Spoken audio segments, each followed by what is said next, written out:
صدا میاد؟ خیلی خوش آمدین. ویلکام تو الزام.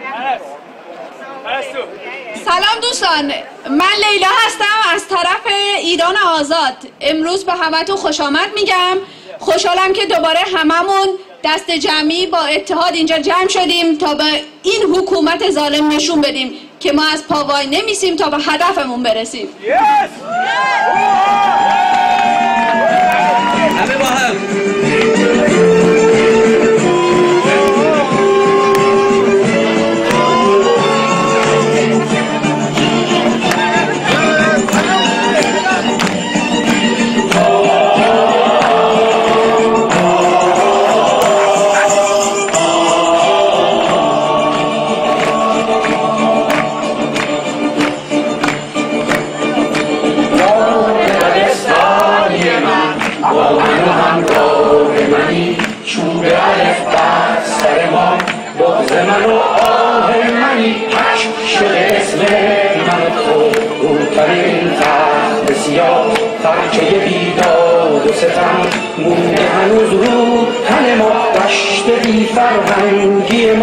وقتی که تو تلویزیون دیدم خیلی ناراحت شدم.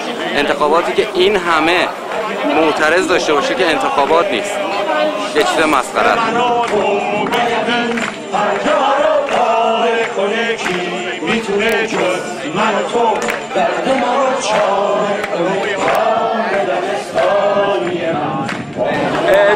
کمپین فری الکشن کمپینی هستش که بین بچه‌های سوئد و دانمارک شروع شد و الان در لندن و در اتریش هم ادامه پیدا کرده. خواسته ما اینه که ما بخوایم به کشورهایی که در زندگی میکنیم، به دانمارکی‌ها، سوئدی‌ها، انگلیسی‌ها، اون کسایی که تو این کشورها هستن بهشون بگیم، یادشون بندازیم که حق مردم ایران انتخابات آزاد هستش. الان بچه‌های 17-18 ساله 20 ساله امروز نگاه می‌کنیم می‌بینیم سطح بالشون خیلی خیلی بالاتره و خیلی داناتر و آگاه‌تر از ما هستن. حریق حادثه تا مرز خاکستر، ولی ما نسل سیمرغیم که از خاکستر خود می‌گشاید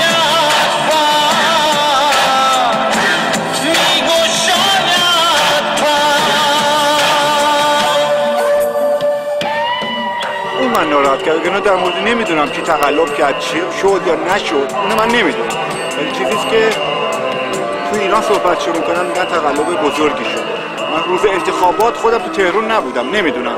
آزادی فرهنگ ماست، خاموش موندن من ننگ ماست. آزادی فرهنگ ماست، خاموش بودن ننگ ماست.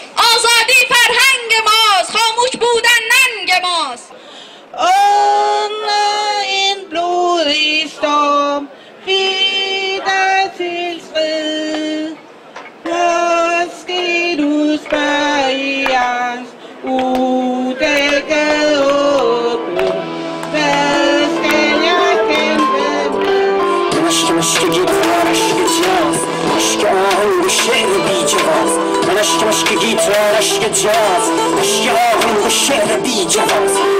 Aşk deli که نهرمیزن. Aşk غروری که مشکل. Aşk ندای آزاد که تو انگره گرفتم خون. Aşk سر شکسته به بادون. Aşk کف سرخ خیابون. حرکت مردمی همش خوبه، هر نوعش که باشه خوبه، همه نوع جذابیت داره. مخالفت با این رژیم خونخواری که هستش و هر نحوی که باشه جذابیت داره، خوبه برای همه. شک ندارم که این مردم به پیروزی خواهند رسید، شک ندارم. بیا دریا کاری کن، هممون چاره بکن. بیا دریا کاری کن، هممون چاره بکن. باید امیدوار باشیم. نمیشه نتیجه خاصی رو گفت. باید امیدوار باشیم. امیدواریم قبل از این که دوستان و هموطنان عزیزمون توی ایران بیشتر از این ظلم و ستم بهشون وارد بشه، هر چه زودتر به هدفمون برسیم. این خود ملت است، هر که با ما نساد لایق ذلت است. مرد و زن را ببین، این خود ملت است،